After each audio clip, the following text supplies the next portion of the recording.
Good morning everybody. આજે આપણે નવું ચેપ્ટર સ્ટાર્ટ કરીએ. ચેપ્ટર 4 અને 5 બંને ચુંબક પર ડિપેન્ડન્ટ છે, બરાબર. તો ચેપ્ટર 4ની ઘણી બધી ભૌતિક રાશિઓ જે છે એનો આપણે સીધો ચેપ્ટર 5ની અંદર યુઝ કરવાનો છે, બરાબર. તો ચેપ્ટર 4 અને 5માં ડિફરન્સ શું છે? તો ચેપ્ટર 4માં આપણે ચુંબકીય ક્ષેત્ર ઉત્પન્ન થવાનું એક બેઝિક કારણ ભણ્યા કે ભાઈ ચુંબકીય ક્ષેત્રનો ઉદ્ભવ કઈ રીતે થાય છે, બરાબર. તો કે તારમાં, કાં તો ગૂંચળામાં, સોલેનોઇડમાં, ટોરોઇડમાં જ્યારે આપણે પ્રવાહ પસાર કરીએ છીએ ત્યારે એના કારણે આસપાસ ચુંબકીય ક્ષેત્ર ઉત્પન્ન થાય છે. તો એ એક મૂળ છે, ચુંબકીય ક્ષેત્ર ઉદ્ભવવાનું એક કારણ છે, બરાબર. ઓકે, હવે આજે આપણે જોઈએ કે ચુંબક જે છે એ કુદરતમાં આપણને મુક્ત સ્વરૂપે મળે છે અને એની અંદર જન્મજાત ચુંબકીય ક્ષેત્રનો એક ગુણધર્મ હોય છે, બરાબર. તો આજે આપણે એ ચુંબક ઉપર અભ્યાસ કરીશું. તમે ચુંબકના ઘણા બધા પ્રકાર જોયેલા છે, બરાબર.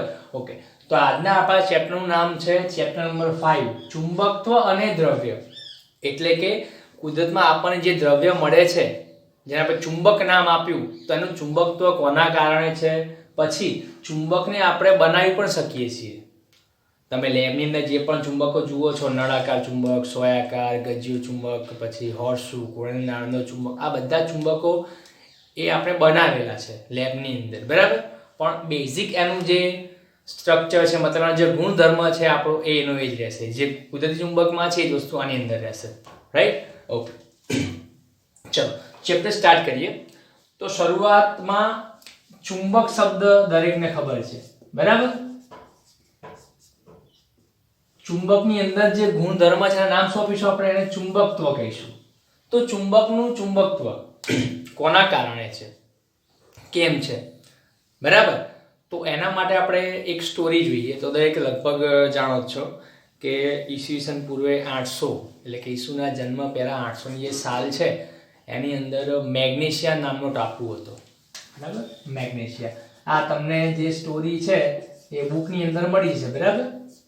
પણ જસ્ટ આપણે થોડું બેઝિક ક્લિયર કરી લઈએ જેથી આપણે આગળ સમજવામાં હેલ્પફુલ થાય. તો મેગ્નેશિયા નામનો ટાપુ હતો. એની અંદર જે ભરવાડો હતા જે ઢોર ચરાવતા હતા, બરાબર, એ જ્યારે પર્વતો ઉપર ઢોર ચરાવવા જાય એ વખતે એના જે લાકડાના જે જૂતા હતા, ચપ્પલ, બરાબર, એની અંદર ખીલીઓ જે હતી એને જમીને ચોંટી જતી હતી. એક ચપ્પલ જે છે ને જમીને ચોંટી જાય. પછી એમની જે લાકડાની ડાંગ આવે એમાં જે નીચે લોખંડના ડટ્ટા આવે, બરાબર, તો એ ડટ્ટા પણ જે છે એ જમીને ચોંટી જાય છે. તો એ ભરવાડોએ રાજાને ફરિયાદ કરી કે ભાઈ આવી ઘટના પર્વતો ઉપર બને છે.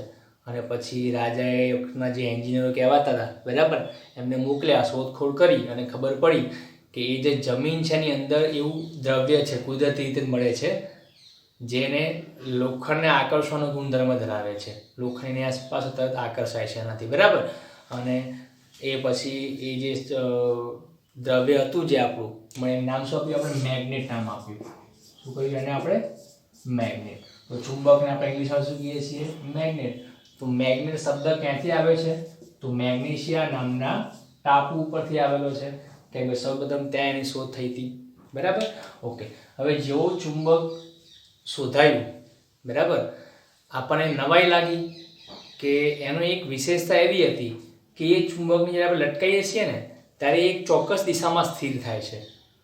ભલે આપણે એને ગમે એટલું ભ્રમણ આપીએ હાથે, બરાબર, તો એ દોલનો કરશે ખરા, પણ ધીમે ધીમે દોલન એના ઓછા થતા જશે અને છેલ્લે એક ચોક્કસ દિશામાં સ્થિર થાય છે. અને દરેક વખતે આવું જ થાય છે. તમે ગમે ત્યાં લઈ જાઓ કોઈ પણ લોકેશન ઉપર એની એ જ ઘટના બને છે. અને આ ઘટનાનો ફાયદો આપણને ભૂતકાળમાં ઘણો થયેલો છે, બરાબર.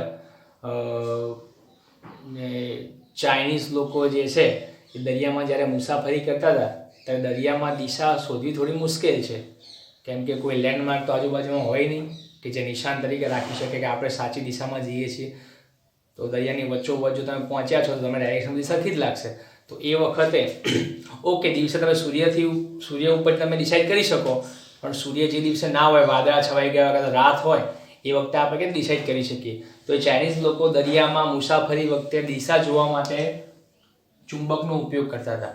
એકદમ નાની પાતળી પટ્ટી ચુંબકની કાપી લે અને એને એક તપેલીમાં પાણી ભરીને એને મૂકી દે, આમ તો મુક્ત રીતે ભ્રમણ કરી શકે પાણીમાં તરતું હોય તો, બરાબર. અને એના કારણે એ ચોક્કસ દિશામાં સ્થિર થાય છે. બહુ હલકું ચુંબક હોય એટલે પાણી ઉપર તરશે, પટ્ટી હોય બરાબર, ચુંબકીય સ્વાય જેવી. એ પછી મોંગોલિયા જે જંગલ છે, સોરી રણ છે, જે રણ વિસ્તાર, એની અંદર પણ દિશા શોધવા માટે આનો ઉપયોગ થતો હતો બરાબર. અને સૌથી સારો ઉપયોગ ચીનની અંદર જે કંઈક હુઆંગ નામનો જે વંશ છે બરાબર, એના રાજ્યમાં આજુબાજુના જે ઘણા લોકો હતા એ વારંવાર આક્રમણ કરતા હતા. કેમ? તો કે એ લોકો શું કરે, અને જે દુશ્મન દેશોના જે લોકો હતા સૈનિકો શું કરતા હતા કે જે સિઝનમાં ધુમ્મસ વધારે હોય, વધારે ઝાકળ પડતો હોય, કાં તો પછી રાત્રે એ લોકો એની ઉપર હુમલો કરતા હતા. કેમ? તો કે જ્યારે ધુમ્મસને એવું હોય એ વખતે દિશા આપણી ખોવાઈ જાય છે, મતલબ આસપાસ કંઈ દેખાય જ નહીં બરાબર. અને સૈનિકો લડતા હોય તો કઈ દિશામાં છે, ક્યાંથી એનું સૈન્ય લશ્કર આવે છે, દુશ્મન દેશને ખબર જ ના પડે બરાબર, આપણે બધી સરખી જ લાગશે.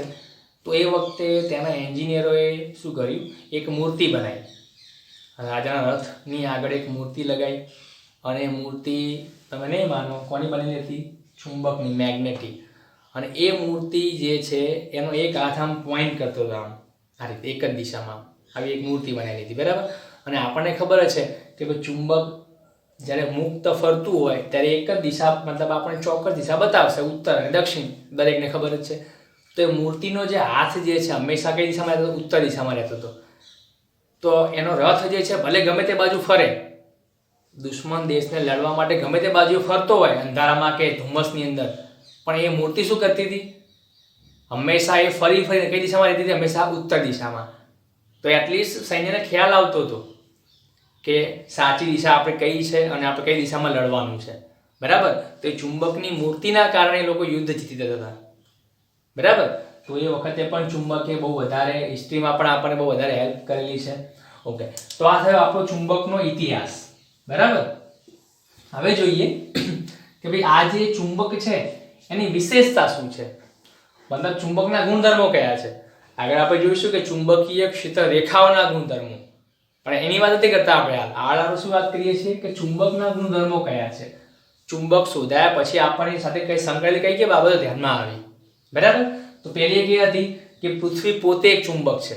જ્યારે આ રીતે ચુંબકને મુક્ત લટકાવી છે અને ઉત્તર દક્ષિણ દિશામાં સ્થિર થાય છે, તો આપણને એ વસ્તુની ખબર હતી કે ભાઈ બે ચુંબકો એકબીજા ઉપર બળ લગાડતા હતા, કારણ કે લોખંડ એક બળ લગાડતું હતું. એ વખતે આપણને ખબર પડી કે જો ચુંબક એક જ દિશામાં સ્થિર થતું હોય તો જરૂર એની ઉપર કોઈ બળ લગાડતું હોવું જોઈએ. અને એ વખતે આપણને થોડો ખ્યાલ હતો કે પૃથ્વી જે પોતે એક ચુંબક છે, રાઈટ. ઓકે, પછી શું કહીશું કે ચુંબકનો જે ઉત્તર દિશામાં જે ધ્રુવ રહે એને આપણે શું કહીશું? ઉત્તર ધ્રુવ કહીશું. અને દક્ષિણમાં જે રહે એને શું કહીશું? આપણે દક્ષિણ ધ્રુવ કહીશું બરાબર. તો આ રીતે ધારો કે આપણી પાસે એક ચુંબક છે, એને આપણે કંઈ નામ નથી આપ્યું ઉત્તર કે દક્ષિણ, અને જો આપણે નામકરણ કરવાનું છે કે ક્યાં એન લખવું ને ક્યાં એસ લખવું, તો આપણે શું કરીશું કે આને મુક્ત લટકાવી નાખીએ આ રીતે. અને પૃથ્વીનો ઉત્તર ધ્રુવ મતલબ ઉત્તર દિશામાં, અહીંયા પૃથ્વીની ઉત્તર દિશા છે, અહીંયા દક્ષિણ દિશા છે પૃથ્વીની, આ રીતે. તો અહીંયા જે દિશામાં રહેશે ઉત્તર ધ્રુવ ત્યાં આપણે શું લખીશું? એન લખીશું. આમાં દક્ષિણ શું લખીશું? આપણે એસ લખીશું. તો આ રીતે કોઈ પણ ચુંબકને જ્યારે નામકરણ કરવાનું આવે કે ભાઈ ક્યાં એન લખવો ક્યાં એસ લખવો, તેના માટે આપણે શું કરવું પડે? એને મુક્ત રીતે લટકાવવું પડે. અને પછી જોવાનું કે બે આ પૃથ્વીની ઉત્તર દિશા છે અને એ બાજુ જે ધ્રુવ રહ્યો એને શું કહીશું? આપણે ઉત્તર ધ્રુવ કહીશું. ઓકે, તો પહેલી વસ્તુ છે કે પૃથ્વી પોતે એક ચુંબક છે અને ચુંબકનો ઉત્તર ધ્રુવ જે ઉત્તર દિશામાં રહે એને શું કહીશું? આપણે ઉત્તર ધ્રુવ કહીશું. અને દક્ષિણમાં દક્ષિણ ધ્રુવ કહીશું. ઓકે, પછી બીજું, ચુંબકને આપણે જ્યારે એને કાપી નાખીએ, તોડી નાખીએ, તો એને આપણે એક ધ્રુવમાં રૂપાંતર કરી શકતા નથી. જેમ કે ડાયપોલની વાત કરીએ તો ડાયપોલ કઈ રીતે બને? એક માઇનસ ચાર્જ અને એક પ્લસ ચાર્જ હોય અને બે વચ્ચે અંતર હોય. ક્લિયર? તો પ્લસ અને માઇનસ ચાર્જ બે સ્વતંત્ર રીતે અલગ અલગ અસ્તિત્વ ધરાવે છે. એટલા નામ શું આપીએ છીએ આપણે? મોનોપોલ કહીએ છીએ. મોનોપોલ મતલબ એક ધ્રુવીય, એટલે એક સિંગલ પોલ, એક જ ધ્રુવ અસ્તિત્વ ધરાવે છે, પ્લસ અને માઇનસ. અને જો બંને ભેગા હોય તો બેને આપણે બળ આપીને અલગ પણ કરી શકીએ છીએ. આવું શેમાં જોવા મળે આપણને? વિદ્યુત ડાયપોલની અંદર. ક્લિયર? પણ જે ગજિયો મતલબ ચુંબક છે, જુઓ જ્યારે પણ હું ચુંબકની વાત કરું ત્યારે મગજમાં તમારે કયો ચુંબક યાદ રાખવાનો? ગજિયો ચુંબક. કેમ કે આપણો આ સામાન્ય પ્રકાર છે. બરાબર? ચુંબક અલગ અલગ પ્રકાર છે ઘણા ચુંબકના, પણ જ્યારે હું ફક્ત ચુંબક બોલું ત્યારે તમારે એનું એક્ઝામ્પલ કેવું સમજવાનું? ગજિયો ચુંબક. બરાબર? ઓકે. તો વિદ્યુત ડાયપોલની અંદર આને આપણે ડાયપોલનું આપણું નામ શું આપતા હતા? દ્વિધ્રુવી કહેતા હતા. એટલે કે બે ધ્રુવો પ્લસ અને માઇનસ. પણ આના જો બેને સેપરેટ કરી નાખીએ તો શું બની જાય? રહ્યા એક ધ્રુવી બની જાય. પણ ગજિયો ચુંબક આને આપણે કહીએ છીએ ચુંબકીય ડાયપોલ. જેમાં વિદ્યુત ડાયપોલ છે એમ ગજિયો ચુંબક શું કહેવાય? ચુંબકીય ડાયપોલ કહેવાય. બરાબર? ઓકે. તો આ ગજિયા ચુંબકની અંદર મતલબ ચુંબકીય ડાયપોલની અંદર એક ધ્રુવીયો અસ્તિત્વ ધરાવતા નથી. એટલે કે જો આપણી પાસે એક ચુંબક છે N અને S, જો આપણે વચ્ચે એમ કાપી નાખીએ, બે ટુકડા કરી નાખીએ તો N અને S બંને અલગ નહીં થાય. જેમ અહીંયા પ્લસ માઇનસ બે સેપરેટ થઈ જાય, આમાં આવું થતું નથી. તો શું થાય? તો જો બે ટુકડા કરીશું ને આ રીતે, તો આ જે બે હતા N અને S એ તો એમને એમ રહેવાના, પણ અહીંયા શું બની જવાનું? S. અને આ શું બની જવાનું? N. શું ખબર પડી એના ઉપરથી? કે ચુંબકીય એક ધ્રુવીયો શક્ય નથી. એટલે કે ચુંબકને આપણે નોર્થ અને સાઉથના એક એક ધ્રુવમાં સેપરેટ કરી શકીએ નહીં. હંમેશા બે ધ્રુવો એક સાથે અસ્તિત્વ ધરાવે છે. એટલે કે જો તમે એક ચુંબકના ટુકડાઓ કરી નાખો ને તો એ બધા સ્વતંત્ર અલગ અલગ ચુંબકો બની જશે. આ એક ચુંબક એટલે ચુંબક બની ગયા બે. હા, આપણે એ વસ્તુ છે કે આની જેટલી પ્રબળતા છે એના કરતાં આની પ્રબળતા કેવી થઈ ગઈ? અડધી થઈ ગઈ. કેમ કે આ બે ભાગ થઈ ગયા. બરાબર? તો પ્રબળતા ઘટે છે પણ એક ધ્રુવમાં તમે પોસિબલ નથી. આના તમે અસંખ્ય નાના કણ કરી નાખો ને, કણ એકદમ ભૂકો ચુંબકનો, એ ભૂકામાં પણ બે ધ્રુવો તો હશે, N અને S. ક્લિયર? તો એક આ બીજી વિશેષતા છે કે ચુંબકીય ડાયપોલ જે છે એ હંમેશા દ્વિધ્રુવી જ હોય છે. એટલે કે એની અંદર એક ધ્રુવીય અથવા તો મોનોપોલ અસ્તિત્વ ધરાવતા નથી. બરાબર? ઓકે. પછી ત્રીજી બાબત,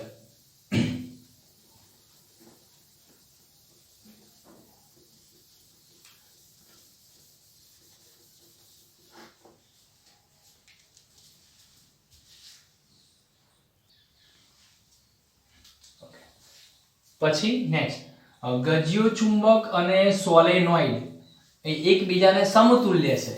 મતલબ સોલેનોઇડનું ચુંબકીય ક્ષેત્ર જેવી ભૌમિતિક આકૃતિ બનાવે છે, એની જે રચના છે, બરાબર, એવું ચુંબકીય ક્ષેત્ર ગજિયો ચુંબક ઉત્પન્ન કરે છે. મતલબ શું કહી શકાય? કે ભાઈ ગજિયો ચુંબક જે છે સોલેનોઇડને સમતુલ્ય છે. બરાબર? ઓકે. હવે લઈએ આપણે ચુંબકીય ક્ષેત્ર રેખાઓની લાક્ષણિકતાઓ. ચુંબકીય ક્ષેત્ર રેખાઓની લાક્ષણિકતા. બરાબર? ક્વેશ્ચન પૂછાઈ શકે. જેમ વિદ્યુત ક્ષેત્રની લાક્ષણિકતાઓ છે એ રીતે ચુંબકીય ક્ષેત્ર રેખાઓની પણ લાક્ષણિકતાઓ છે. નંબર 1 તમને અહીંયા લખતા સમજાવું છું. બરાબર? તમે જાતે નોટબુક કોપી કરી લેજો.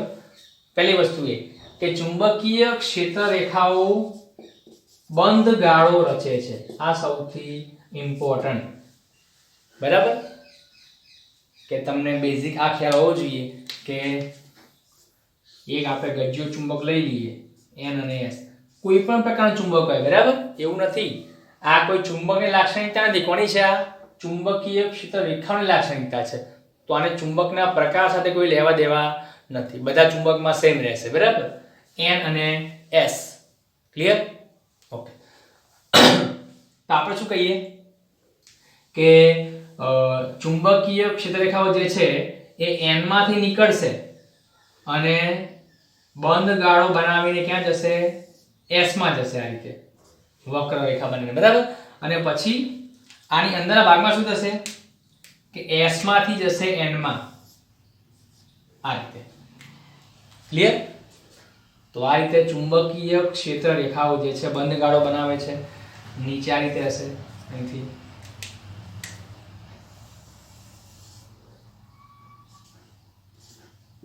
ક્લિયર? તો બધી જ રેખાઓ જે છે આ રીતે ગતિ કરશે.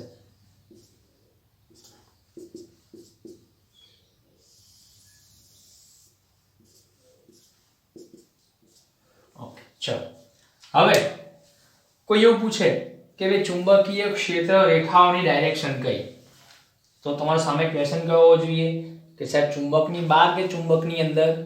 કેમ કે ચુંબકની બહાર કઈ દિશા છે એની? n to s, n માંથી નીકળે છે ને s માં જાય છે, અને ચુંબકની અંદર કેવી હશે? s to n, s માંથી n માં જશે આ રીતે, બરાબર. પણ જનરલી કોઈ પૂછે કે ભાઈ ચુંબકીય ક્ષેત્ર રેખાઓ ક્યાંથી ક્યાં જાય છે, તો તમારે કયો આન્સર આપવાનો? બહારની દિશાવાળો આન્સર આપવાનો, બરાબર.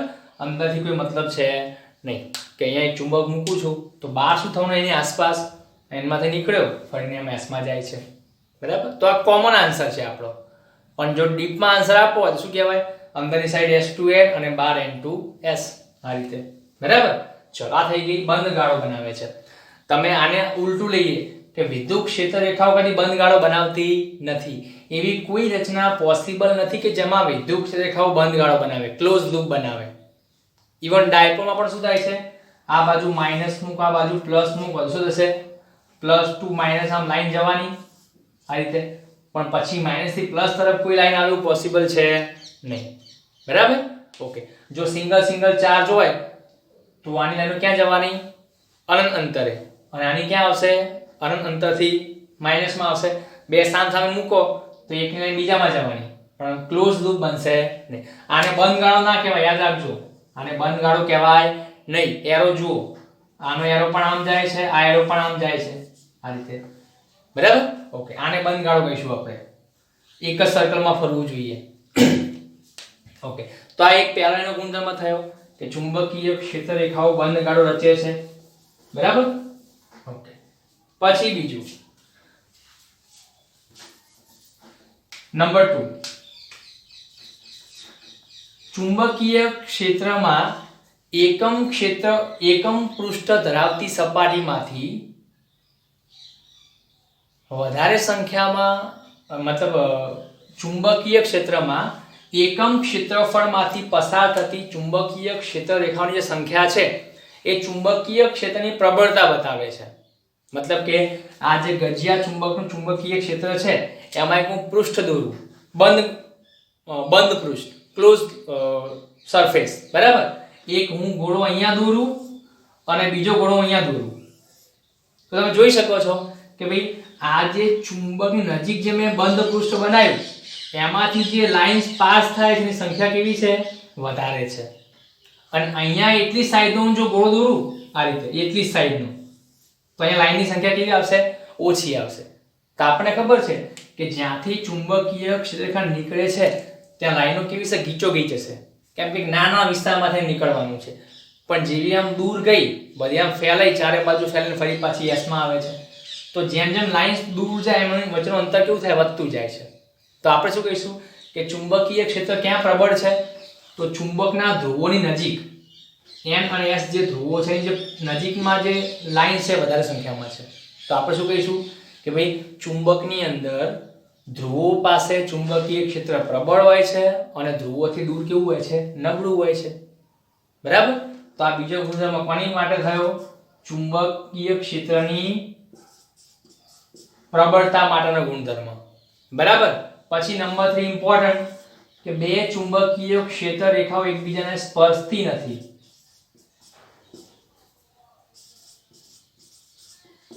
એકબીજાને સ્પર્શે નહીં, સ્પર્શ નહીં કરે, બરાબર, છેદે નહીં. આ ગુણધર્મ કોના જેવો છે? વિદ્યુત ક્ષેત્ર રેખા જેવો છે. ઇવન કોઈ પણ પ્રકારની જે ફીલ્ડ લાઈન છે ક્ષેત્ર રેખાઓ એ કદી એકબીજાને ક્રોસ નહીં કરે, બરાબર. કેમ ક્રોસ નહીં કરે? તો રીઝન તમને ખબર છે કે જો બે રેખાઓ એકબીજાને ક્રોસ કરે તો એ બિંદુ પાસે આપણે બે સ્પર્શકો બનાવી શકીએ. બંને રેખાઓને અલગ અલગ સ્પર્શકો બનશે. તો એ વખતે શું બતાવે કે એ બિંદુ પાસે બે ચુંબકીય ક્ષેત્ર એની દિશા છે. એ તો પોસિબલ છે જ નહીં. સ્પેસની અંદર કોઈ એક પોઈન્ટ પાસે ચુંબકીય ક્ષેત્ર રેખાની દિશા કોઈ એક જ હોય, બે પોસિબલ છે નહીં, બરાબર. માની લો કે એક લાઈન અહીંથી આમ જાય છે તો બીજી લાઈન જે છે એ અહીંથી આમ ના આવી શકે, આ રીતે ક્રોસ ના કરે, કેમ કે જો ક્રોસ કરે આ રીતે તો જુઓ આ જે વન લાઈન જે જાય છે એનો સ્પર્શક ક્યાં બનવાનો બિંદુ પાસે? આમ બનશે. અને આપણે કહી દઈએ ચુંબકીય ક્ષેત્ર B1 સદિશ. અને આ જે સેકન્ડ લાઈન જાય એનો સ્પર્શક ક્યાં બને? આ બિંદુ પાસે, આ બાજુ બને B2. તા તો શું બતાવ્યું કે ભાઈ એક જ પોઈન્ટ પાસે બે ચુંબકીય ક્ષેત્ર રેખાઓ છે, બે બાજુ ચુંબકીય ક્ષેત્ર છે. આ પોસિબલ નથી. ક્લિયર? ઓકે. એટલે આપણે કહી શકીએ કે બે લાઇન્સ એકબીજાને કદી સ્પર્શે નહીં. બરાબર? તો લગભગ આ ત્રણ ગુણધર્મો જે છે એ ચુંબકીય ક્ષેત્ર રેખાની લાક્ષણિકતાઓ છે. બરાબર? પછી પેલો તમે લખી શકો ઉત્તર ધ્રુવ દક્ષિણ ધ્રુવ વાળો, કે ભાઈ ચુંબકનો જે ધ્રુવ ઉત્તર દિશા તરફ છે ને આપણે ઉત્તર ધ્રુવ કહીએ, અને દક્ષિણ દિશા તરફ છે દક્ષિણ ધ્રુવ કહીએ. બરાબર? ઓકે. તો આ થઈ ગયા આપણા ત્રણ ગુણધર્મો. કદાચ ચોથું કોઈ વાક્ય રહી જતું હોય તો એ લગભગ ઈઝી હશે. બરાબર? આઈ થિંક મને યાદ નથી આવતું, પણ હશે તો એ એટલું બધું ડિફિકલ્ટ નહીં હોય. ઓકે. તો આ થઈ ગઈ લાક્ષણિકતાઓ. હવે નેક્સ્ટ આપણે લઈએ કે સોલેનોઇડ અને ગજિયા ચુંબકમાં શું સામ્યતા છે. આપણે હમણાં જ વાત કરી કે ભાઈ ગજિયો ચુંબક જે છે એ કોને સમતુલ્ય છે? સોલેનોઇડને. તો એવું તો બંનેમાં શું સરખું છે? ઓકે, જુઓ આપણે કામ કરીએ કે ચુંબક સોલેનોઇડને ફોલો કરે છે કે પછી સોલેનોઇડ ચુંબકને ફોલો કરે છે. માની લો કે ભાઈ આ આપણું એક કુદરતમાં મળતું ચુંબક છે. તમારા ઘેર જે બ્લેક રંગનું ચુંબક હોય છે તમારે, બરાબર? આ એ ચુંબક જે કુદરતમાં આપણને મળે છે નેચરલી. બરાબર? અને આ જે છે આપણો સોલેનોઇડ છે, જે બધા પ્રવાહ પસાર કર્યો આ રીતે. બરાબર? અને એના કારણે એની આસપાસ આ રીતે ચુંબકીય ક્ષેત્ર ઉત્પન્ન થયું. બરાબર? ઓકે. આનું પણ ચુંબકીય ક્ષેત્ર છે આ રીતે.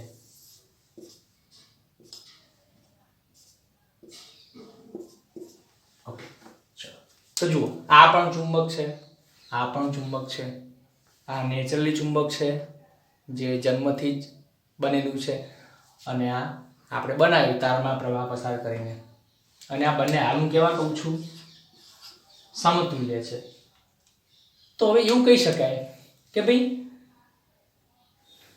કોણ કોને ફોલો કરે છે? મતલબ સોલેનોઇડ જે છે એ આ ચુંબકને ફોલો કરે છે કે હું તારા જેવું છું, કે પછી ગજિયો ચુંબક આને ફોલો કરે છે કે હું તારા જેવું છું? બંનેમાંથી કોણ કોને કોપી કરે છે? તો યાદ રાખો ચુંબક જે છે એનો સાચો ગુણધર્મ શેમાં છે? સોલેનોઇડની અંદર છે. એટલે આપણે શું કહીએ કે ભાઈ ચુંબકીય ક્ષેત્ર આ ચુંબકમાં છે, પણ આવ્યું ક્યાંથી? તો આપણે શું કરીએ કે ભાઈ એની અંદર જે બંધારણ છે, એનું જે ઇન્ટરનલ સ્ટ્રક્ચર છે, એને આપણે અભ્યાસ કરવાનો પ્રયત્ન કરીએ અંદર ડીપમાં જઈને, તો આપણને શું જોવા મળશે? તો આપણને ચુંબકની અંદર કોના જેવી રચના જોવા મળશે? સોલેનોઇડ જેવી. આના જેવી મતલબ કે આમાં ચુંબકીય ક્ષેત્ર ઉત્પન્ન થવાનું કારણ શું હતું? પ્રવાહ ગાળાઓ. શબ્દ યાદ રાખજો, કેવા? પ્રવાહ ગાળાઓ. મતલબ કરંટ લૂપ. એટલે કે આ જે પ્રવાહ જે આમ બંધ ગાળાઓ બનાવે છે ને, કરંટ લૂપ, એના કારણે ચુંબકીય ક્ષેત્ર હોય છે. તારો મતલબ શું થયો કે ભાઈ આ ચુંબકની અંદર જો આને આપણે અંદરથી અભ્યાસ કરીએ ડીપમાં, તો આપણને ખબર પડે કે ભાઈ આ જે કુદરતી ચુંબક છે એની અંદર પણ તમને ક્યાંક શું જોવા મળશે? આવા પ્રવાહ ગાળાઓ બનતા જોવા મળશે. સમજાય છે? આ રીતે. તો આપણે શું કહીશું કે બંનેમાંથી કોણ કોને ફોલો કરે છે? તો ચુંબક સોલેનોઇડને ફોલો કરે છે. એટલે કે ચુંબકની અંદર કોના જેવી રચના હોય છે? સોલેનોઇડ જેવી. મતલબ અંદર શું હોય છે? પ્રવાહ ગાળાઓ હોય છે.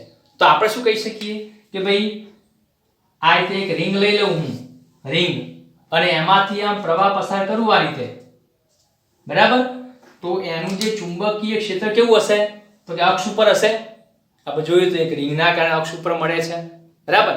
તો થશે કેવું કે ભાઈ અહીંથી એક લાઈન નીકળશે અને એ આમ ગોળ ફરી અને ક્યાં જશે? રિંગના પાછળના ભાગમાં, જેમ અંદર જશે આ રીતે. અહીંથી બીજી એક લાઈન નીકળશે, અહીંથી આમ અંદર જશે આ રીતે. ક્લિયર? ઓકે. તો આપણે શું કહીશું કે ભાઈ એક રિંગ જે છે એ કોને સમતુલ્ય છે? ગજિયા ચુંબકને. ઘણી બધી રિંગો ભેગી કરો તમે તો એક સોલેનોઇડ બનશે, બરાબર? પણ એમાં કહી શું શકાય કે સોલેનોઇડ ની અંદર પણ આપણે જો જોવા જઈએ તો ઘણા બધા આંટાઓને આપણે કાઢી નાખીએ અને એક જ આંટો રાખો તો એનું બેઝિક સ્ટ્રક્ચર કયું બને? એક રિંગ જ બને ને. તમે ઘણી બધી રિંગોને ભેગી કરો આપણે ત્યારે આ સોલેનોઇડ બને છે. પણ સોલેનોઇડનું મૂળ એની રચના તો કઈ છે? એક રિંગની છે. તો આપણે શું કહીએ કે એક રિંગ પોતે પણ કોના જેવી ધરાવે છે રચના? ગજિયા ચુંબક જેવી, બરાબર? ઓકે. તો હવે હું આવું લખી શકું, મતલબ કે હું આવી એક ફિગર ડ્રો કરી શકું.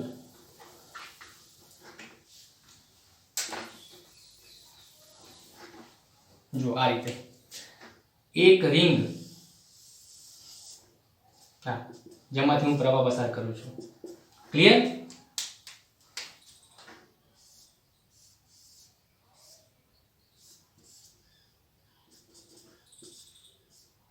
આ રીતે ડ્રો કરી શકાય.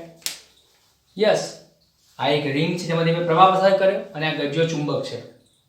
આ બંનેને એક સાથે દર્શાવેલા છે. સાચું છે કે ખોટું? સાચું છે. કેમ? ચેક કરો. આ રિંગ જે છે એનું પણ શું થવાનું કે ભાઈ n માંથી એક બાજુ નીકળીને ક્યાં જવાની? Second side.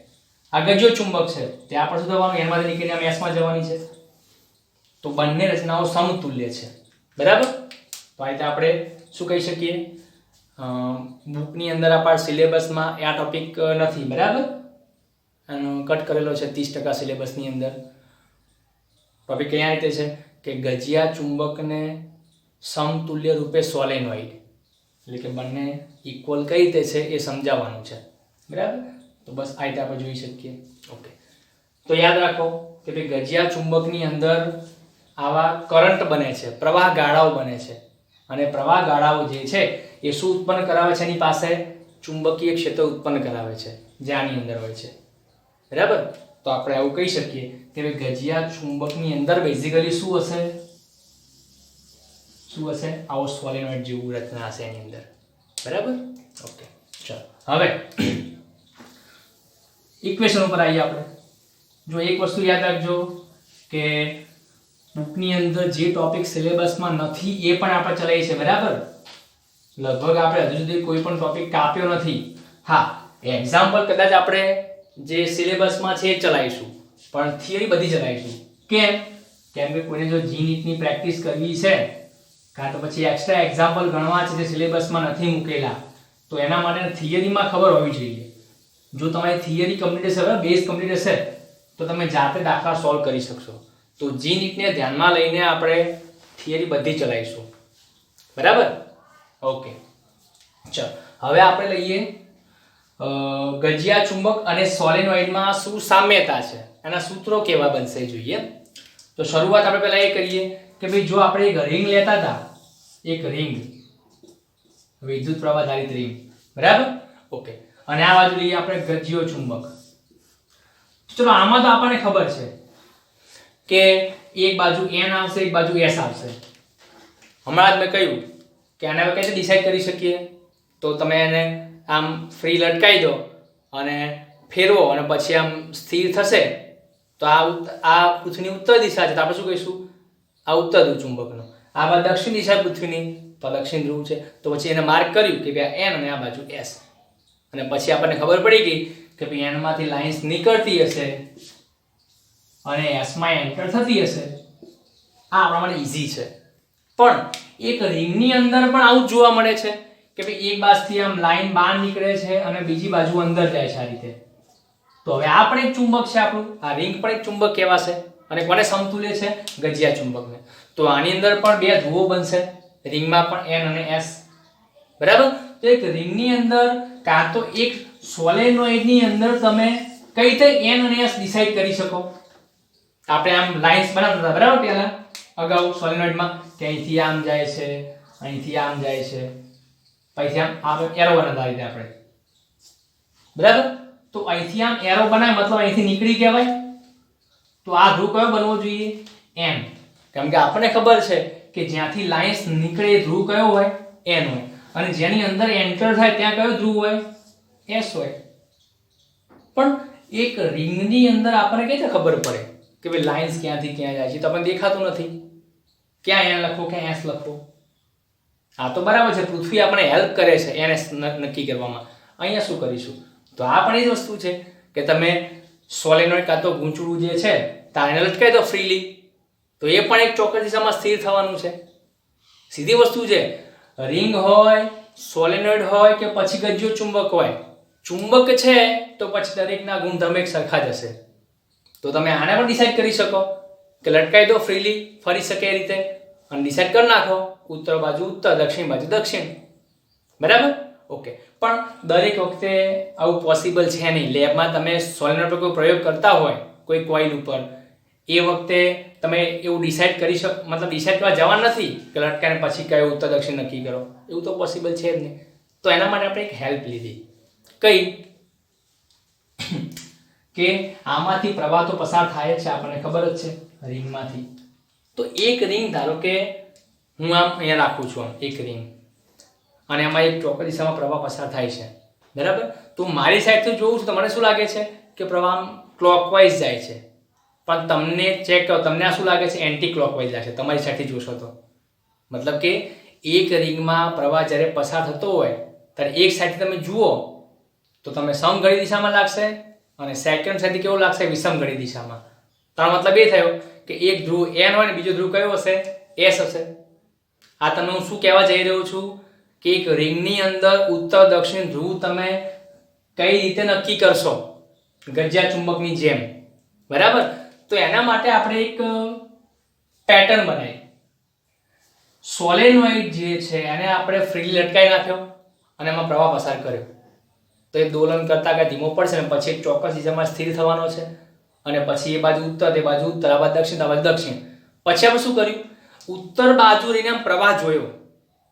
એકવાર સોલેનોઇડ પૂરેપૂરો આમ સ્થિર થઈ ગયો અને અંદર પ્રવાહ ભ્રમણ કરી જાય છે લૂપની અંદર, અને પછી શું કર્યું?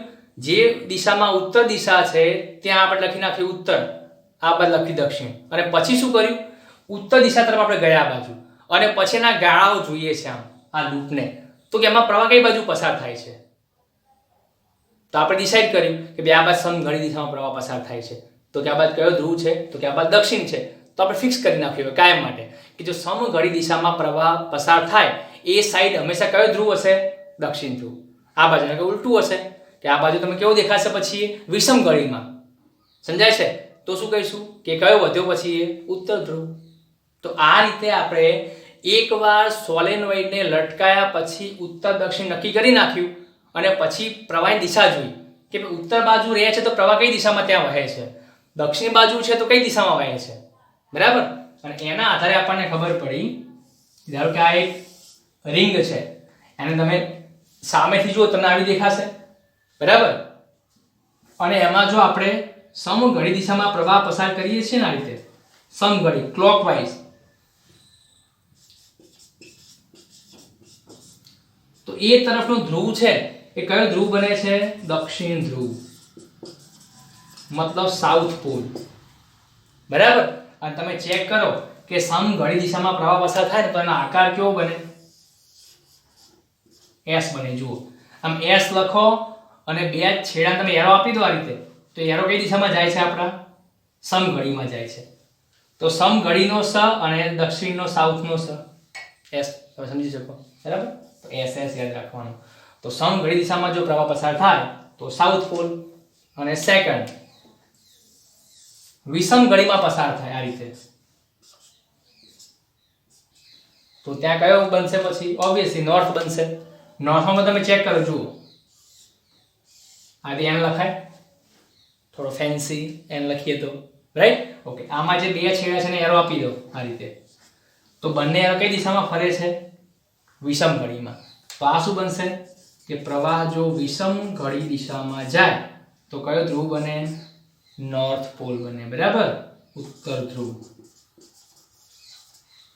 તો સીધી વસ્તુ છે કે આપણી પાસે એક જ આંટાની રિંગ હોય કાં તો પછી અસંખ્ય આંટાનું સોલેનોઇડ હોય, તમે એમાં જ્યારે પ્રવાહ પસાર કરો છો તો એક સાઈડથી જોશો તમે તો ત્યાં તમને શું દેખાશે કે ત્યાં પ્રવાહ સમઘડીમાં છે, અને બીજી સાઈડ તમે જોશો એની ઓપોઝિટ તમે કેવો દેખાશે? વિષમઘડીમાં દેખાશે.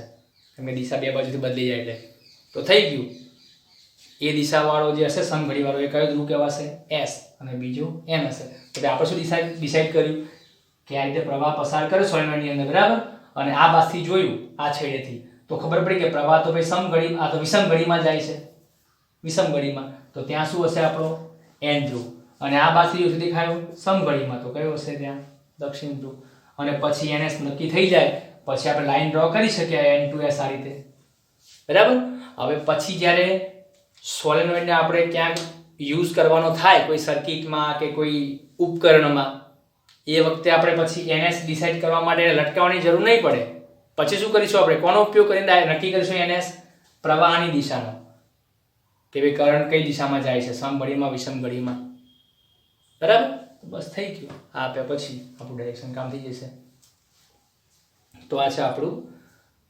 ગજિયા ચુંબકને સમતુલ્ય રૂપે સોલેનોઇડ તો કદાચ તમે ચેપ્ટર 4 ની અંદર મેં અમુક લેક્ચરમાં જે પાછળ એનિમેશન જે મૂક્યું છે એમાં તમને ક્યાંક N અને S આવા જોવા મળશે રિંગની અંદર બરાબર તો એ N અને S આપણે આ રીતે ડિસાઈડ કરીએ છીએ તો હવે તમને ખ્યાલ આવશે બરાબર એ વખતે તમને એવું લાગતું છે કે NS નો મતલબ શું છે પણ એ એકચ્યુઅલમાં આ રીતે છે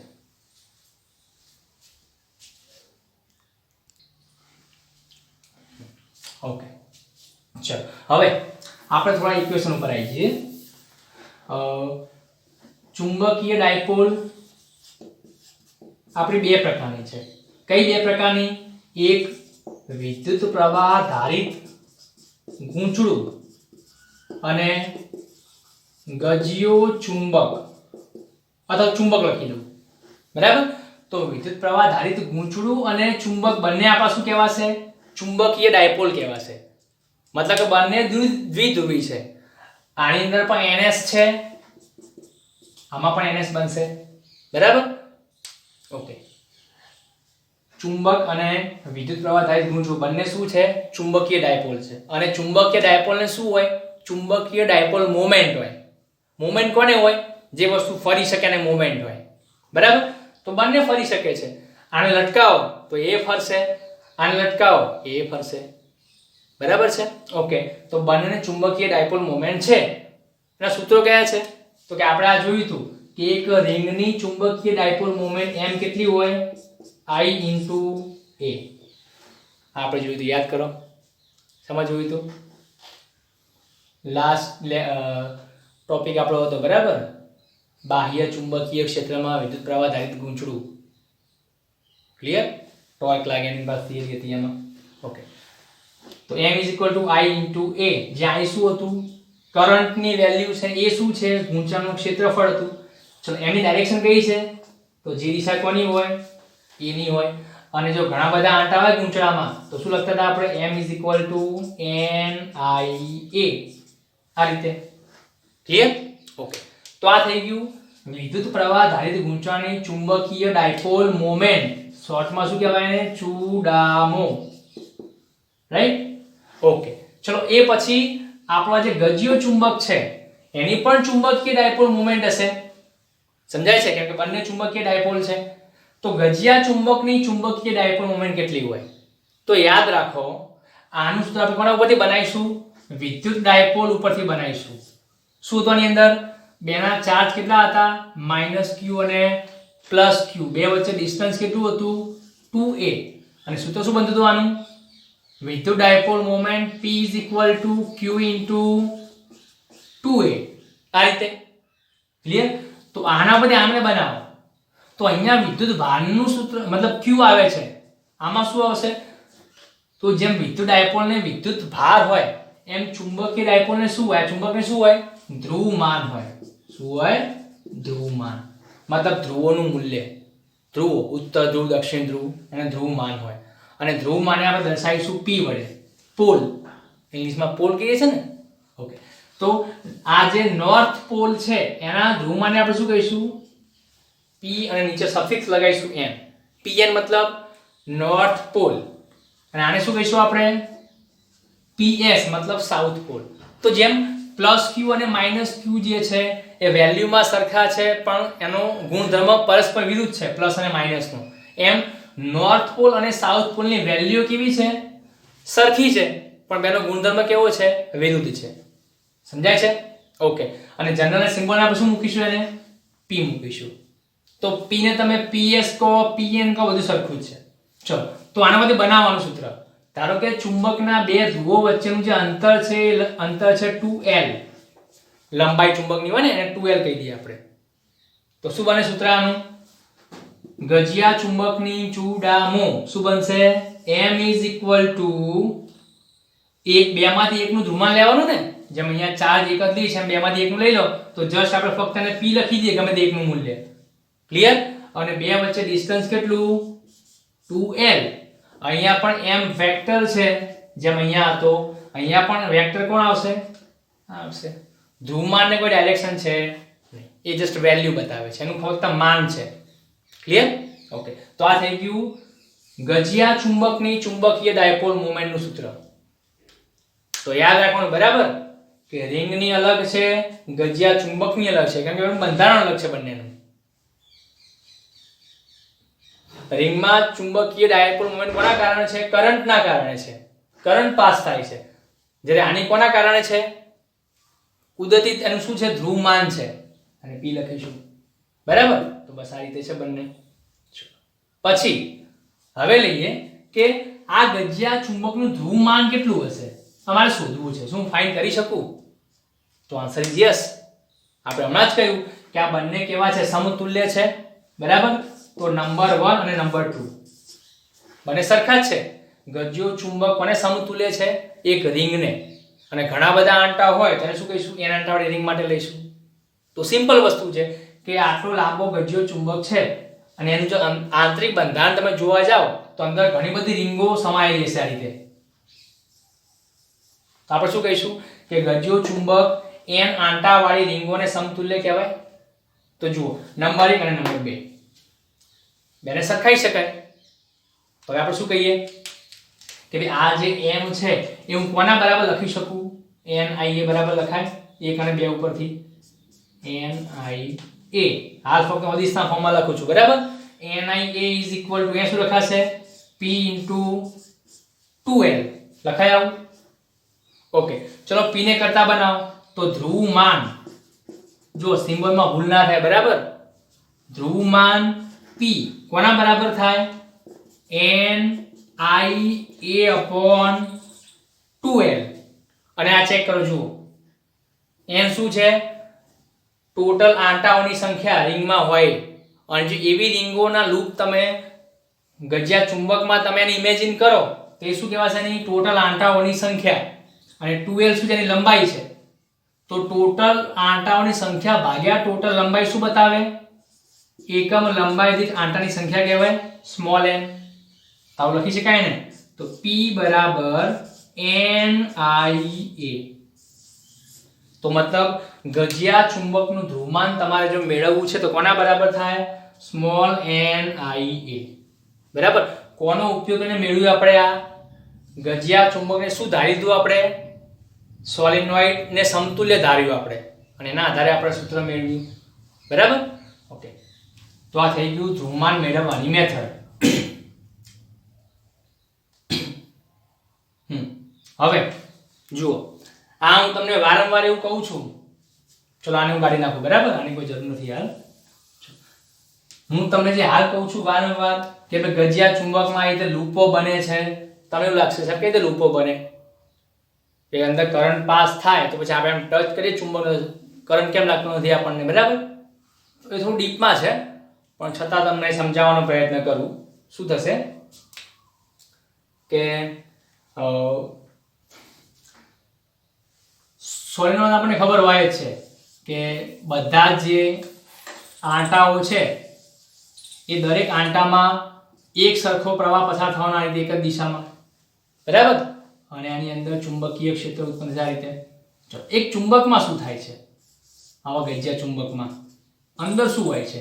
તો તમે જોઈ શકો કે ભાઈ આ જે ચુંબક છે ને એની અંદર અસંખ્ય નાના નાના ડોમેઇન હોય છે. તમે કદાચ કેમિસ્ટ્રીમાં ભણ્યા છો. ડોમેઇનનો મતલબ શું થાય? એનું સૂક્ષ્મ લેવલે બંધારણ તમે જુઓ ને તો આપણને ખબર છે કે બધી વસ્તુ શેની બનેલી છે? પ્રોટોન, ન્યુટ્રોન, ઇલેક્ટ્રોનની, બરાબર. પ્રોટોન ન્યુક્લિયસમાં હશે અને આસપાસ ઇલેક્ટ્રોન ભ્રમણ કરતા હશે, બરાબર. તો અમુક પરમાણુઓ જે છે પોતાનું ગ્રુપ બનાવશે અને એ બધા પરમાણુ ઇલેક્ટ્રોન જે છે ને એક જ દિશામાં ભ્રમણ કરતા હશે. ધારો કે આમ ગોઠવાયેલા બધા છે તો બધા ક્લોકવાઇઝ ક્લોકવાઇઝ ક્લોકવાઇઝ ક્લોક રીતે ફરતા હશે. એવું ગ્રુપ હશે ઘણા બધાનું. જેમ સ્કૂલની અંદર મતલબ નવું એડમિશન થાય બધાના, બરાબર, નવા વર્ષે, ત્યારે શું થાય, થોડા ટાઈમ પછી સ્ટુડન્ટો જે પોતાના ગ્રુપ બનાવી નાખશે. તો ભાઈ 5 મિત્રનું આ ગ્રુપ છે, 10નું આ ગ્રુપ છે, 15નું આવું ગ્રુપ છે, પણ હશે બધા શેમાં, એક જ ક્લાસમાં હશે. એ રીતે આમાં પણ એવું થાય છે કે ગજ્યું ચુંબક પોતે આખું દ્રવ્ય છે, મતલબ આખું એક બંધારણ છે અને એની અંદર બધા પરમાણુઓ પોતપોતાની અંદર ગ્રુપ બનાવીને છૂટા પડી ગયા, અલગ અલગ ગ્રુપો બની ગયા. અને ગ્રુપને આપણે શું કહીશું, ડોમેઇન. ડોમેઇન, ડોમેઇન મતલબ વિસ્તાર, બરાબર. આ રીતે હોય, અસ્તવ્યસ્ત આકાર ના હોય, કોઈ આકાર ફિક્સ ના હોય, બરાબર. એની સાઇઝ પણ એટલી બધી ફિક્સ નથી હોતી. આ રીતે આવા અલગ અલગ ટુકડા બની જાય અને દરેક ટુકડાની અંદર ઘણા બધા પરમાણુઓ હોય આવા ડોમેઇનની અંદર, બરાબર. ઓકે, હવે આપણને ખબર છે કે પ્રવાહ પસાર થતો હોય એક જ દિશામાં, એનું ચુંબકીય ક્ષેત્ર કોઈ ચોક્કસ દિશામાં હશે. માની લો કે આ જે સોલેનોઇડ છે એની અંદર પ્રવાહ આ રીતે પસાર થાય એક જ દિશામાં, તો આપણે શું કહી શકીએ કે ભાઈ એક્ઝેક્ટ આનું ચુંબકીય ક્ષેત્ર કઈ દિશામાં હશે, તો કે અહીંથી આમ લાઇન્સ નીકળશે અને અહીંથી આમ અંદર જશે આ રીતે, બરાબર. તો આ બાજુ કયો ધ્રુવ બનશે, N, અને આ બાજુ S. તો આ પોતે એક ચુંબક બની ગયું. એ જ રીતે આ જે મેં નાના નાના વિસ્તાર બતાવેલા છે એ બધા પરમાણુની અંદર જે છે ને એ બધા એક જ જેવું કામ કરે, પોતાના ઇલેક્ટ્રોન બધા એક જ દિશામાં દોડાવે છે, બધાને ક્લોકવાઇઝ આ રીતે. તો મતલબ શું કહેવાય, બધામાં પ્રવાહ કેવો પસાર થયો, એક જ દિશામાં પસાર થયો, જેમ સોલેનોઇડમાં છે એમ. તો એના આગળ તો છે ને ચુંબકીય ક્ષેત્ર હશે એનું પોતાનું કંઈ, એનું ચુંબકીય કયા દિશામાં છે, આ એરો બતાવી દિશામાં છે, બરાબર. બાજુ બીજો કોઈ ડોમેઇન છે, એના ઇલેક્ટ્રોન અલગ દિશામાં ફરે છે, કેમ કે અલગ ગ્રુપ છે પોતાનું એનું. કોઈ આમ ના ફેરવે છે તો કોઈ પોતાને આમ ના ફેરવે છે, કોઈ આમ ના ફેરવે છે, કોઈ આ બાજુ ફેરવે છે, બધા અસ્તવ્યસ્ત ફેરવે છે. તો દરેકની જે ચુંબકીય ડાયપોલ મોમેન્ટ જે છે એ અલગ અલગ દિશામાં છે, અસ્તવ્યસ્ત, બરાબર. ઓકે, તો હવે તમે જો આની કુલ ચુંબકીય ડાયપોલ મોમેન્ટ કાઢવા તમે જાઓ, અથવા ચોખ્ખી અથવા તો પરિણામી, તો એની વેલ્યુ કેવી આવશે, 0 આવશે. સોરી, ચુંબકની વાત નહીં કરું, બરાબર. નોર્મલ ટુકડો કોઈ હોય તો એની વાત કરું છું, લોખંડનો કોઈ ધાતુનો ટુકડો હોય તો, બરાબર, કે દરેકના ડોમેન બનેલા હશે. ઓકે, તો ચુંબકીય ડાયપોલ મોમેન્ટ બધાની કેવી હશે, ટોટલ 0 હશે. કેમ 0 હશે, કેમ કે અસ્તવ્યસ્ત ગોઠવાયેલી છે. તો તમે શું કહી શકો એને કે ભાઈ એક દિશામાં જેટલી ડાયપોલ છે એટલી ડાયપોલ તમને આ દિશામાં જોવા મળશે, વિરુદ્ધ દિશામાં. તેને સરવાળો તમે કરશો સિગ્મા, તમને 0 મળશે. પણ જો ગજ્યો ચુંબક હોય, ગજ્યો ચુંબક જે કુદરતી ચુંબક છે, તો એની અંદર પહેલાથી જ બધી ડાયપોલ એક જ દિશામાં ગોઠવાયેલી હોય છે, એક જ દિશામાં, સેમ ડાયરેક્શનમાં, આ રીતે એક જ દિશામાં. આવું ક્યારે પોસિબલ છે, એક જ દિશામાં ડાયપોલ ગોઠવાયેલી હોય આ રીતે, તો શું થાય આનાથી, આના જેવું રચાય. જુઓ, આમ એક આ જે આવા અસંખ્ય ધારો કે 10 થી 15 આંટા છે, બધા આંટા અલગ અલગ કરી નાખો. તો ચલો, પહેલા આંટામાં પ્રવાહ કેવો જાય છે, આમ ફરીને આમ. બીજામાં કેવો જાય, અલગ કરો તો આમ ફરીને આમ. ત્રીજામાં અલગ કરો તો આમ ફરીને આમ. તો 10 થી 10 આંટા હું સેપરેટ કરી નાખું અને અલગ અલગ વિચારું, તો 10 થી 10 માં પ્રવાહ કેવો જાય છે, એક જ દિશામાં જાય છે. તો એ 10 થી 10 ની એક તમને ભેગી અસર શું જોવા મળશે, આ રીતે આવી લાઈન જશે. અહીંયા એવું વિચારો કે બધા જે ડોમેઇન છે એની અંદર એક જ દિશામાં ઇલેક્ટ્રોન દોડે છે, સેમ દિશામાં. તો હવે સંપ છે, મતલબ ક્લાસમાં સંપ છે, યુનિટી છે.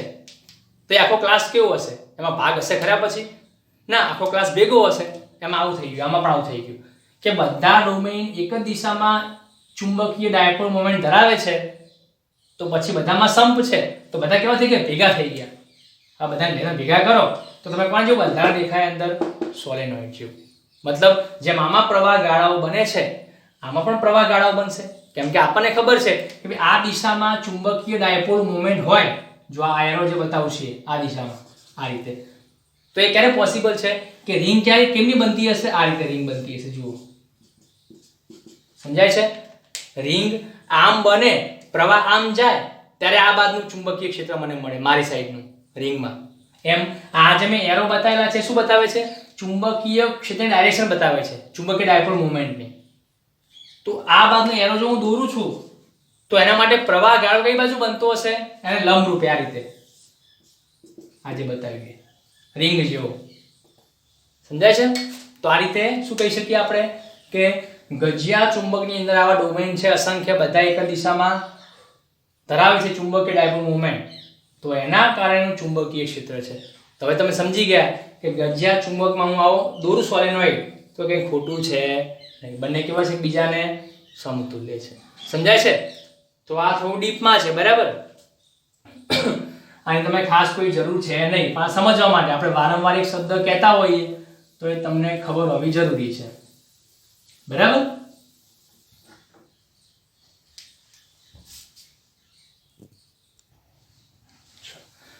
નેક્સ્ટ આપણે લઈએ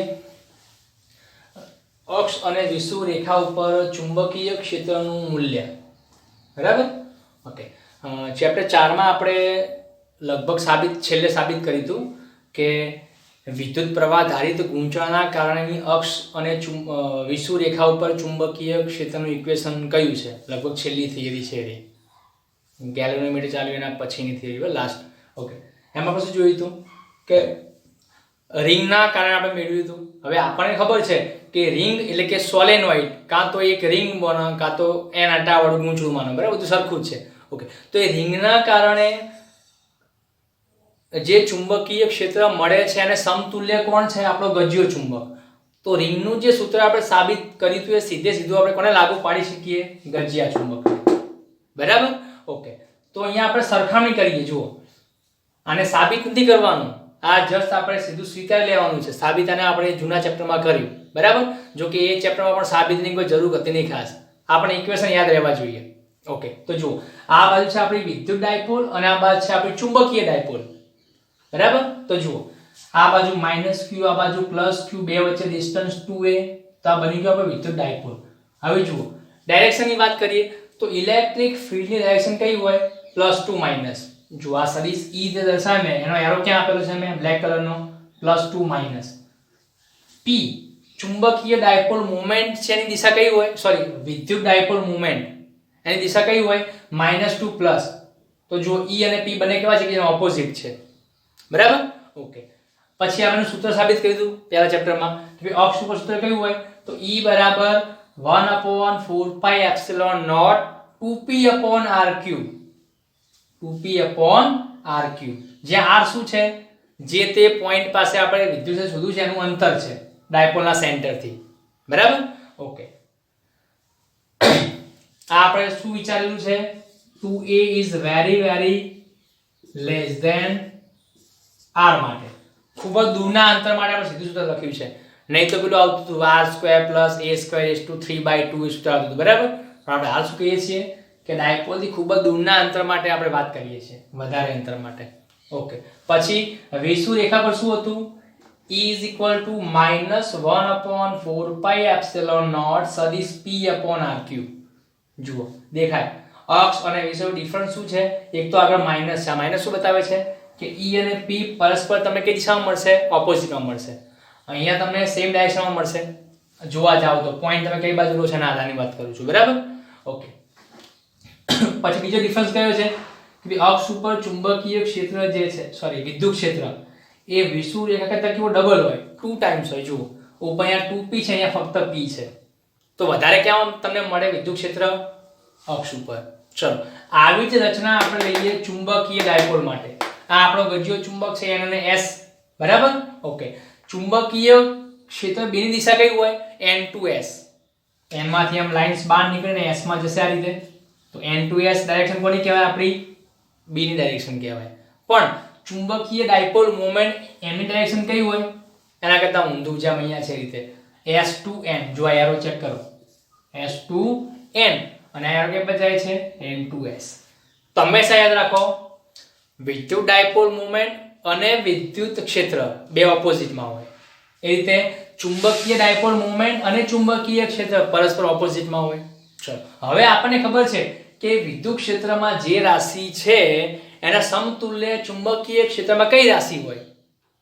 અને તમે જાતે પણ બનાવી શકો કે ભાઈ 1/4πε0 જે અચળાંક છે આપણો એ કોને સમતુલ્ય છે? μ0/4π ને. પછી 2m ના m કેમ કે અક્ષ ઉપર ચુંબકીય ક્ષેત્ર છે, બરાબર. p કોને સમતુલ્ય છે? m ને. આ વિદ્યુત ડાયપોલ મોમેન્ટ છે, આ ચુંબકીય ડાયપોલ મોમેન્ટ છે. ડિવાઇડ બાય r3 એમને ડિસ્ટન્સ તો જ્યાંથી માપવાનું છે પોઈન્ટ નું એ જ ગણવાનું છે. ઓકે. પછી બીજું વિષુવ રેખા ઉપર તો આપણે હમણાં ખબર છે કે વિષુવ રેખા ઉપર તો આને જેમ જ કે આ ડાયરેક્શન ઓપોઝિટમાં આવશે તો આગળ માઈનસ આવશે તો માઈનસ μ0/4π p શું બની ગયો આપણો m r નો r આ થઈ ગયું સૂત્ર, બરાબર. તો મોસ્ટલી તમને ઇલેક્ટ્રોમેગ્નેટ જે સબ્જેક્ટ છે એની અંદર બે રાશિ ભણાવવા કરતા એક રાશિ ભણી લો અને એને સમતુલ્ય જે છે યાદ રાખી લો, બસ એના જેવા સૂત્રો તમે પછી આની બનાવી શકો છો, બરાબર. એકચ્યુઅલમાં આપણે આ સૂત્ર સાબિત કરવાની જરૂર હતી નહીં કોઈ પણ ચેપ્ટરમાં. આ બંને સમતુલ્ય છે. ઓકે. હવે આમાં ચુંબકીય ડાયપોલમાં અક્ષ અને વિષુવ રેખા કોને કહેવાય? તો આ જે ચુંબક છે ગજ્યો ચુંબક એની આ જે લાઈન છે એને શું કહીશું આપણે? એની અક્ષ કહીશું. શું કહીશું? અક્ષ કહીશું. અને અક્ષને લંબ રૂપે જે લાઈન તમે ડ્રો કરો આ રીતે આ સમતાને શું કહીશું? આપણું વિષુવ રેખા કહીશું. લંબ દ્વિભાજક કહેવાય, બરાબર. તો આમ મૂકો ગજ્યો ચુંબક n અને s તો આડી આખી લાઈન અક્ષ કહેવાય અને આ ઊભું અંતર શું કહેવાય? ની વિષુવ રેખા કહેવાય. જેમ અહીંયા ડાયપોલમાં તેમ અહીંયા પણ છે. સમજાય છે? તો બસ આ એના સૂત્રો થઈ ગયા આપણા. તો તમને નીટની અંદર, બરાબર, અત્યારે તો સિલેબસમાં લગભગ આ ટોપિકના દાખલા બધા કાઢી નાખ્યા છે પણ ઈઝી છે. તમે થિયરી સમજી ગયા છો તો હવે તમે દાખલા ગણી શકશો, બરાબર. વેલ્યુ મૂકી તમે સીધું અંદર જવાબ કોણ છે. ઓકે, ચલો નેક્સ્ટ આપણે ટોપિક લઈશું ગજિયા ચુંબકને આપણે જો બાહ્ય ચુંબકીય ક્ષેત્રમાં લટકાવીએ તો એની પર ટોર્ક લાગશે અને એ શું કરશે? દોલનો કરશે અને દોલનો કંઈક ચોક્કસ આવર્તકાળ હશે, બરાબર. એનું સૂત્ર મેળવીશું. તો એ પણ આપણા બુકના ટોપિકમાં છે નહીં, છતાં પણ આપણે એને થોડું ડિટેલમાં સમજી લઈશું, બરાબર, જેથી તમને જી નીટમાં કોઈ પ્રોબ્લેમ થાય નહીં. Okay, till then by, thank you.